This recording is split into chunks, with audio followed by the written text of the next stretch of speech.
हरे कृष्णा। आज का हमारा सत्संग श्रीमद् भगवद गीता के चौथे अध्याय का 14वां श्लोक। भगवान कृष्ण कह रहे हैं, न मे कर्माणि लिम्पान्ति न मे कर्म फलस्पृहा इति मायोभिजानाति कर्मभिर्न बाध्यते। इसका अर्थ है, मुझ पर किसी कर्म का प्रभाव नहीं पड़ता, ना ही मैं कर्मफल की कामना करता हूँ। जो मेरे इस संबंध में इस सत्य को जानता है, कर्म से नहीं बांधता। तो भक्तगणों, बहुत ही रहस्यमय श्लोक है और बड़ा अद्भुत भी श्लोक है। हमारी तो जीवन भर में रुचि जो रही वो कर्म में रही, उसके फल में रही। हमें जो भी इच्छा होती है उसकी पूर्ति के लिए हमें कर्म का आश्रय लेना पड़ता है, कोई भी हो। तो भक्तगणों, फिर हम उसकी इच्छा की पूर्ति कर्म द्वारा करते हैं। लेकिन भगवान कह रहे हैं कि मुझे कर्म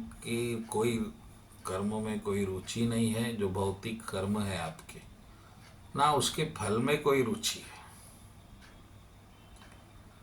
ना ही मुझे वो छू सकते। यानी कि भगवान का तत्व बिल्कुल अलग है हमारे तत्व से। हमारा तत्व तो कर्म के बिना रह नहीं सकता। कर्म के बिना तो कोई अस्तित्व ही नहीं है। आप किसी से मिलेंगे तो आप पहले यही पूछेंगे, भैया क्या कर रहे हो, क्या कर्म कर रहे हो। तो जिस सत्य को जानने के लिए पहले आपको ये मालूम करना होगा कि कर्म क्या है। तो कर्म है इच्छा का मूर्ति रूप। जैसा आपको इच्छा हुई आइसक्रीम खाने की, तो अब आइसक्रीम की कीमत है 100 रुपये। तो फिर आपको 100 रुपये पैदा करने के लिए कर्म करना, यानी आपकी इच्छा और वो कर्म का फल, ये सब एक ही है। ना इच्छा होती तो ना कर्म होता, ना कोई फल होता। इसी तरह ये दुनिया जो है, ये इच्छाओं का मूर्ति रूप है। इच्छाएं कर्म बन चुकी है। आपने इच्छा की, भगवान ने कर्म का मार्ग बना दिया अपने शक्ति से, गुण के। आप लेकिन भगवान को क्योंकि कोई भौतिक इच्छा नहीं है भोगने की, तो गुण से परे है। अब आपको ये पता चला तो आप भी ये इच्छाएं नहीं करेंगे, क्योंकि भगवान को रुचि नहीं है। आप तो भगवान की प्राप्ति करना चाहते। तो फिर आप भी उसी तरह भगवान की तरह बिना रुचि रखते हुए, बिना फल की आशा रखते हुए कर्म करेंगे, क्योंकि कर्म के लिए तो बाध्य है, उसके बिना जीवन निर्वाह है।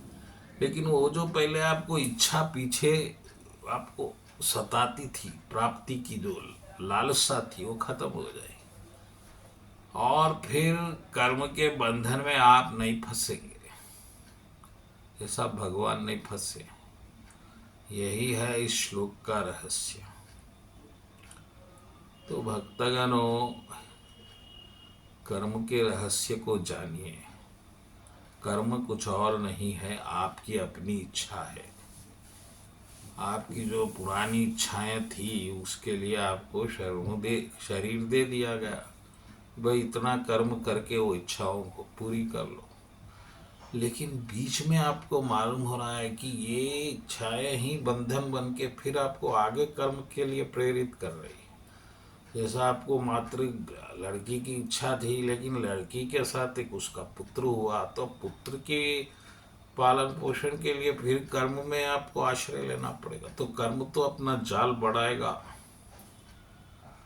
तो समझो, आपने आज अपनी समस्त इच्छाओं को त्याग दिया, 100%। कोई इच्छा नहीं है आपकी, यानी इसी वक्त आप इस शरीर को छोड़ने तैयार है, अलग होने इसकी।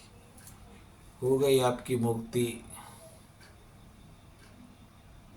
अब क्या बचा, आप शरीर में आप क्या करेंगे? प्रभु के साथ रहेंगे, फिर आपको एक अलग आनंद मिलेगा। वो दुनिया ब्रह्म की दुनिया है, कृष्ण की दुनिया।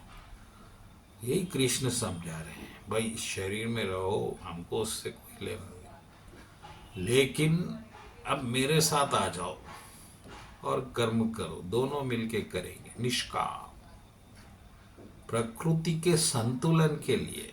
बस इतना सा बात, इतना सा रहस्य है। आप परम आनंद लेना चाहते हैं तो निष्काम भाव से कर्म करिए। आपको वस्तुओं का सुख चाहिए तो काम भाव से करिए। दोनों में कर्म करना ही है, भाव बदलना है। भाव बदलिए और सुखी हो जाइए। बोलो कृष्ण कन्हैया लाल जी।